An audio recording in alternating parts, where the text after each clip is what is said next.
Question 2 says, let f be a function with selected values given in the table above. Which of the following statements must be true?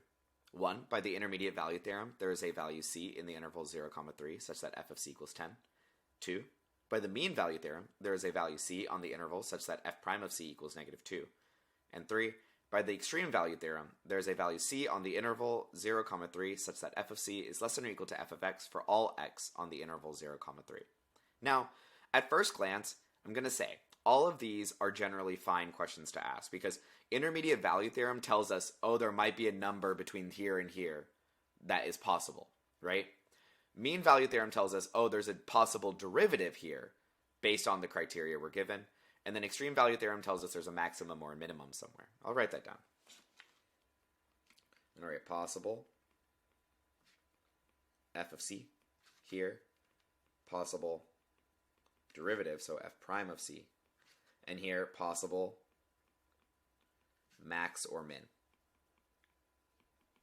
So these are the possibilities that are given by those types of theorems. But here's the thing.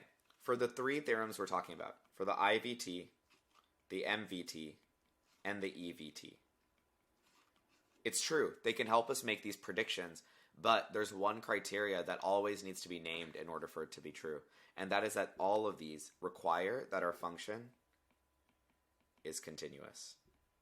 I'm going to write continuous function necessary. If we don't know that our function is continuous, then we can't use any of these theorems. And so let's look at our question to make sure that that's true. Let f be a function with selected values given by the table. Which of the following statements must be true? There's nothing about the continuity of this function. Right here, it does not say, I'm going to write not necessarily continuous. It might be, right? But in order for us to, for sure, say any of these facts in 1, 2, or 3, we need to see that it's actually continuous. And I'm going to show you an example of what this function might look like. Here we are. We look at this graph right here. This graph follows everything that the table says. F of 0 is 15, f of 1 is 14, f of 2 is 12, and f of 3 is 9. But is this function continuous? Absolutely not. We can't use any of our predictive tools to help us here. And so our answer, shook the whole thing. Our answer is none. None of these are necessary. None of them must be true based on this table.